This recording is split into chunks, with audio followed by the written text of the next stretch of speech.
Bueno, qué bueno ver tantas caras conocidas entre los que nos están escuchando. Va a ser un gusto conversar con Bartolomé y Carlos hoy. Me gustaría arrancar pidiéndoles que se presenten un poco más, que nos cuenten qué estuvieron haciendo hasta ahora y particularmente, Carlos, ¿por qué elegiste trabajar en temas de ciberseguridad? Y Bartolomé, ¿qué te llevó a trabajar en temas de transformación digital a lo largo de tu carrera? Bueno, muchísimas gracias por la invitación, gracias al Centro Criptológico Nacional por generar el espacio y de verdad que muy interesado de poder seguir compartiendo experiencias. Bueno, en mi caso soy director, tengo dos puestos por un solo salario, director del Gabinete de Innovación y Desarrollo Digital, que por un lado me toca empujar toda la política nacional de innovación, y por otro lado director de la OCTI, que es la Oficina de Transformación Digital del Gobierno, donde impulsamos todo lo que tiene que ver con el tema de la agenda digital. Básicamente, en los últimos 4 años, a mí en particular me ha tocado liderar la creación de 2 políticas, primero la Política Nacional de Innovación, la Estrategia Nacional de Inteligencia Artificial, y ser parte e implementador de la Agenda Digital 2030, que como decía es nuestra hoja de ruta de transformación digital, y la Estrategia Nacional de Ciberseguridad, en donde con el CECIR y con el Centro Nacional de Ciberseguridad tenemos una relación bastante amplia. Bueno, ¿qué decir en por qué me interesan estos temas de transformación digital e innovación? Yo creo que tiene que ver con mi interés por la epistemología y por la necesidad de que podamos construir conocimiento. Y yo creo que las claves de hoy, de la sociedad global de hoy, de la que se está construyendo y de la que viene el futuro, viene de la mano del conocimiento que estamos construyendo a partir de estas nuevas tecnologías disruptivas. Y por tanto, eso me llevó, primero, en este caso como funcionario del gobierno, pero también sobre todo como político, a enfocarme en estos temas porque creo que aquí es que están las nuevas fuentes de desarrollo para generar empleos de calidad, para generar sobre todo soluciones sostenibles para los problemas estructurales de países como el nuestro en la República Dominicana. Muchas gracias. Carlos. Bueno, muchísimas gracias a todos por estar acá el día de hoy, por la invitación sobre todo. Lo divertido del caso es que yo no elegí estudiar ciberseguridad o dedicarme a ciberseguridad. Me eligió a mí. Creo que la función y la responsabilidad me buscó. Inicialmente, vamos a decir que como carrera base en tecnología de información y comunicación, en algún momento que no, vamos a decir, no visualizo donde hice ese switch.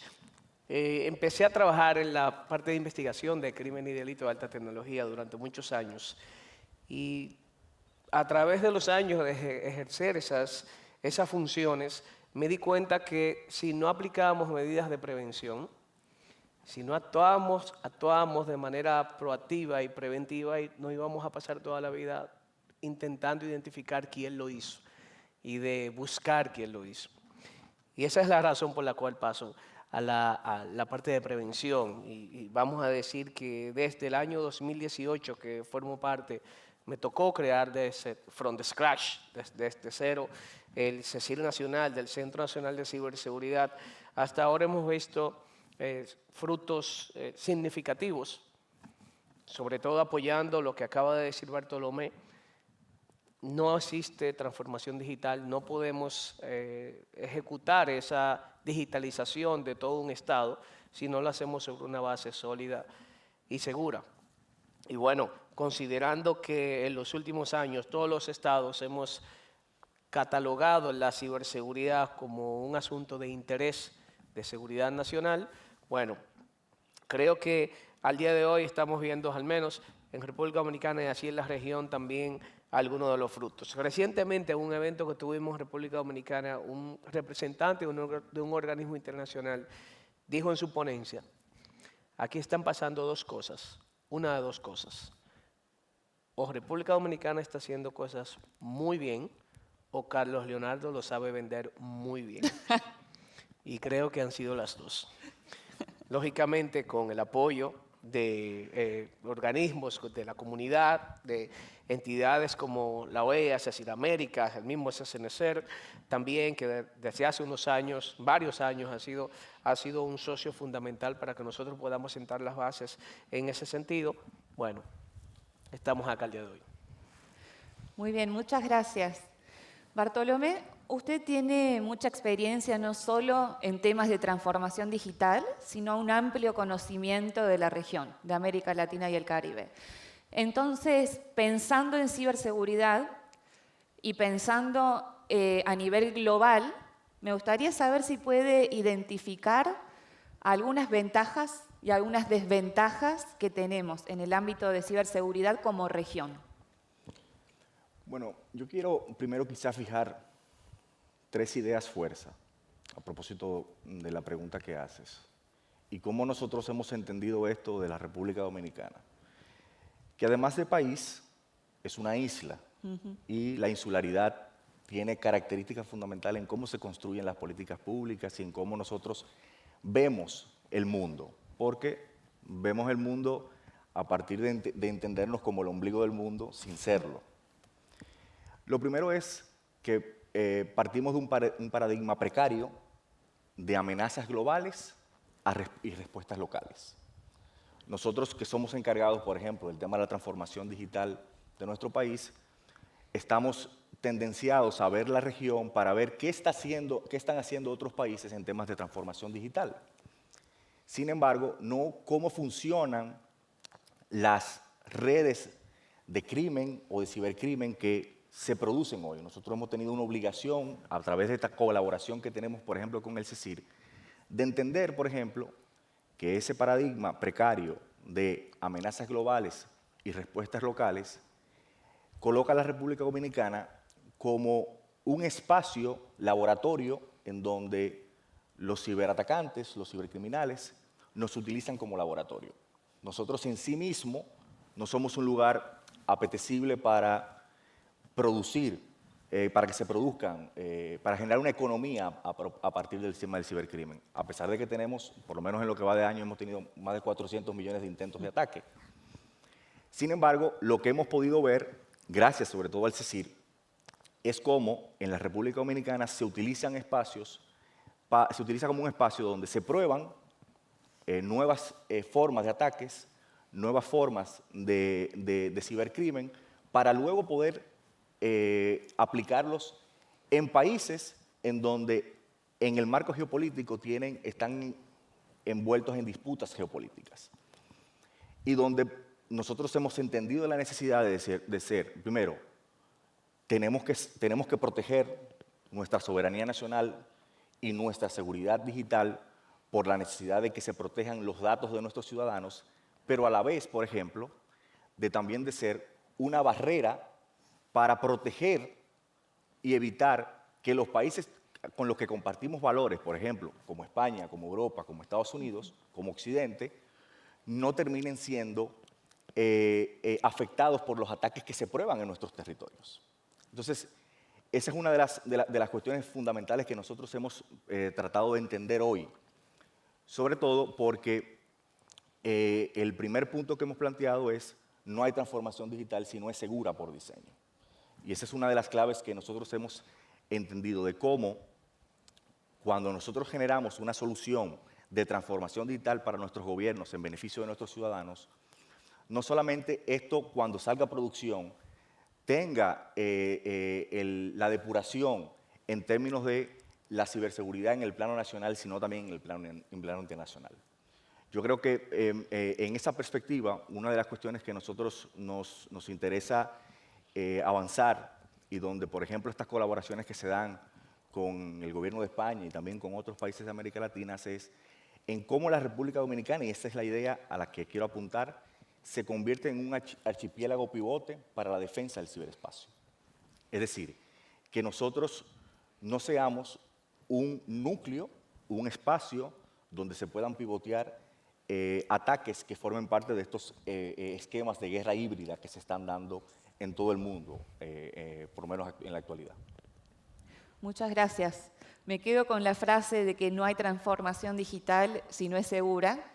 Y partiendo de eso, Carlos, me pregunto, ya hablamos sobre América Latina y el rol de República Dominicana. Ahora hablando concretamente sobre la subregión de Centroamérica. ¿Qué desafíos se encuentran ustedes como oficiales de gobierno al momento de coordinar con otros oficiales de gobierno de Centroamérica. Y si se te ocurren algunas ideas sobre cómo superar esos desafíos, particularmente en vistas a poder tener una estrategia regional o realizar acciones conjuntas o mejorar la respuesta a incidentes a través de la colaboración. Muy bien. Mira, yo pienso que tener, así como lo comentaba ayer, de hecho, en otro panel en que participaba, pero orientado a la ciberdefensa y una estrategia global. Una estrategia regional sería ambiciosa, no porque no compartamos los mismos objetivos, la misma visión, sino porque tenemos que entender que cada uno de los países tenemos capacidades distintas, herramientas distintas, instrumentos legislativos y normativos distintos, que, dicho sea de paso, estos últimos son los que habilitan a poder hacer ciertas cosas. Entonces, más que aspirar a una estrategia regional global, yo aspiraría a que nosotros podamos alinear criterios que puedan soportar ese objetivo común que tenemos entre todos, tratar de elevar las capacidades, los conocimientos, esas competencias, no solamente a nivel de marco normativo y legislativo, sino también técnico, operacional y de recursos humanos entre todos los países, para entonces poder ir todos empujando ese barco a la misma velocidad. De los principales desafíos que podemos encontrar al día de hoy son estos. A veces queremos compartir información, por ejemplo, ante algún tipo de incidente, y por no habilitaciones, vamos a decir así, jurídicas de algunos países, no es sencillo para eso poder abrir y compartir esa información.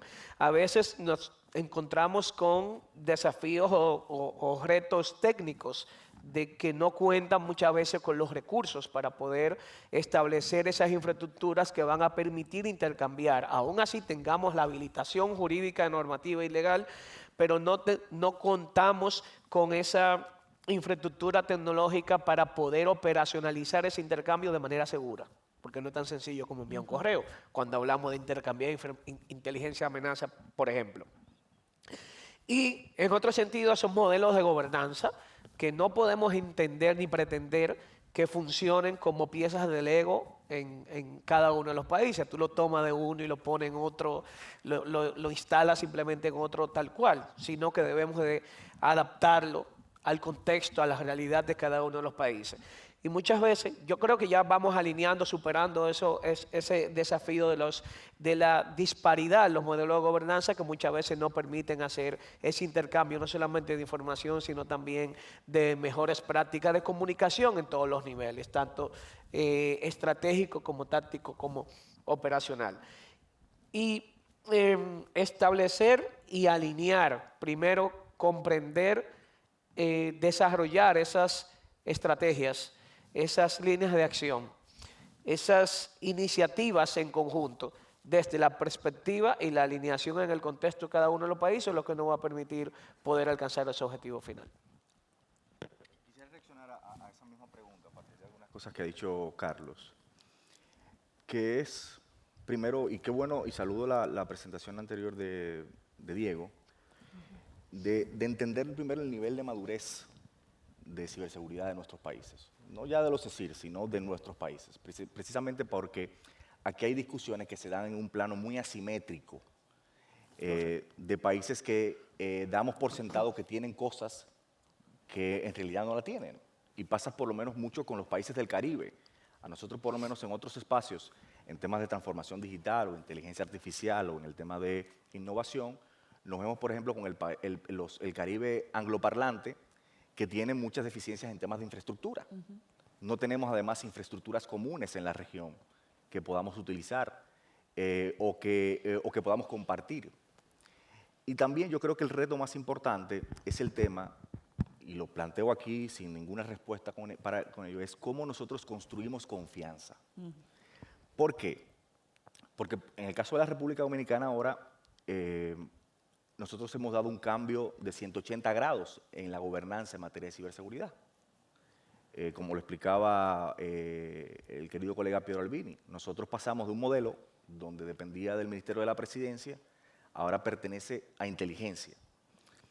Y eso hay que verlo, primero, eso conlleva un proceso, un punto de inflexión, que esperemos que sea para arriba, para mejor, en donde habrá que construir confianza interna, pero construir confianza, por ejemplo, con otros países que quizá no tienen el mismo modelo. Nosotros con España nos vamos a llevar muy bien, o con Canadá, o con el Reino Unido, con otros países que tengan ese mismo modelo, pero ¿cómo lo entienden otros países de América Latina en los espacios regionales en donde tienen un modelo que se basa en la contracara quizá de esto? Entonces, yo creo que el gran reto que tenemos ahora es de cómo construir confianza, basarnos quizá más en principios, menos en Europa no se puede sustraer a ese marco de legislación común porque pertenece a una comunidad común en materia normativa, pero en el caso de América Latina o Iberoamérica, yo creo que hay que hablar más de protocolos, de principios, de elementos más flexibles para garantizar esa confianza, para evitar precisamente que no se siga profundizando la precariedad de este paradigma que yo decía de que estamos frente a amenazas locales y solamente podemos darles respuestas locales. De que cuando podamos tomar el teléfono para llamar al CECIR de cualquier otro país, pues tengamos la colaboración necesaria para poder enfrentar y mitigar una amenaza que se supone de entrada transfronteriza. Muchas gracias a los dos. Ahora me gustaría hacerles una pregunta, por ahí muy funcional a mi rol, como parte del equipo del Banco Mundial. Y me gustaría saber cuál es el rol que están teniendo actualmente los organismos multilaterales de crédito en los procesos de transformación digital en general y de ciberseguridad en particular, y cuáles esperan ustedes que sea el rol que tienen. En un sentido medio crítico lo digo. O sea, ¿qué estamos haciendo ahora para ayudarlos y qué es lo que falta? Bueno, yo creo primero que los organismos multilaterales, así como los países nos sentamos en espacios regionales a coordinarlos, también tendrían que coordinarse, tendrían que también tener sus espacios de coordinación. Porque en el caso de la República Dominicana, nosotros en los últimos 4 años se ha ido mejorando, pero, por ejemplo, nosotros tenemos ofertas de organismos multilaterales que van desde cuestiones muy primarias, como el tema de la conectividad, en donde evidentemente, sin este país, tú tienes que entender primero cuál es el contexto de este país. Si este país no tiene conectividad significativa, si no ha reducido su brecha digital de manera sustancial, no puede hablar de otros temas porque es un habilitador. Igualmente de cómo, cuando pasamos del tema de conectividad, necesitamos crear infraestructuras propias donde van a correr estas soluciones de transformación digital, pero también en el tema de la formación del talento humano que se necesita para un caso u otro.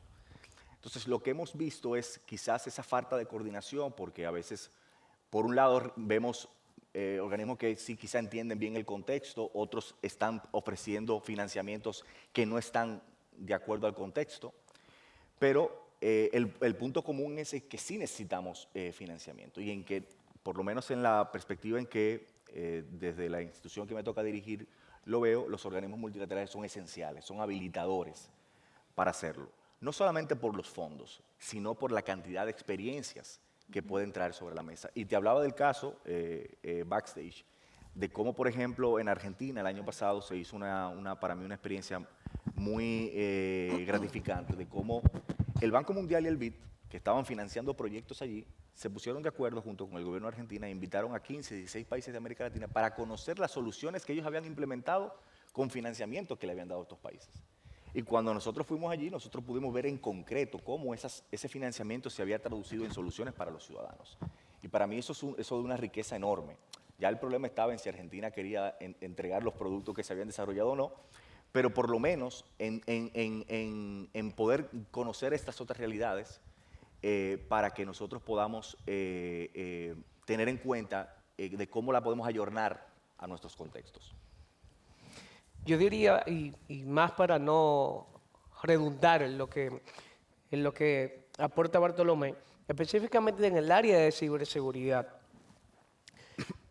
sumamente importante que los organismos de cooperación internacional puedan realizar ese mapeo para poder alinear cuáles son y vamos a decir, poder coordinar de una manera más efectiva esos esfuerzos, esos apoyos de cooperación que se van a realizar y poder hacer un uso más eficiente de los recursos. Y sobre todo y más importante, hacer ese análisis para entender a bajo nivel realmente cuáles son las necesidades de los países. Se está dando un fenómeno sumamente, no quiero decir preocupante, voy a decir interesante, en que los organismos de cooperación, sí, ciertamente se ha levantado un boom, una cantidad de necesidades en la región de Latinoamérica y el Caribe en materia de ciberseguridad, y ahí están los organismos de cooperación internacional, tanto con fondos no reembolsables, con operaciones de préstamo, con apoyos de asistencia técnica, con todo esto. Y qué bueno que están ahí y que los tenemos para que tiendan esa mano amiga al momento de desarrollar todas esas iniciativas. Sin embargo, muchas veces los países no sabemos lo que necesitamos, solamente sabemos que queremos algo. Y un rol que tienen que tomar en lo adelante los organismos de cooperación es no simplemente apoyar basado en un menú de opciones. Mira, todo lo que tengo y toma el menú completo, todo el buffet, sino que vamos a hacer ese mapeo de exactamente qué es lo que necesitas. ¿Para qué? Conectando con lo que mencioné hace un momento, que es uno de los retos y desafíos que tenemos el día de hoy, la disparidad de capacidades, la diferencia de capacidades.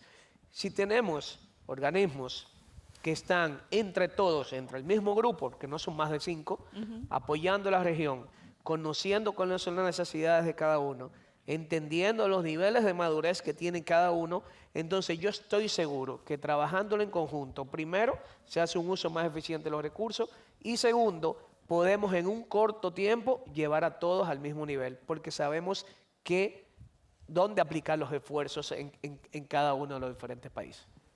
Muchas gracias. Y de hecho te quiero devolver la pregunta antes de que queda poquito tiempo.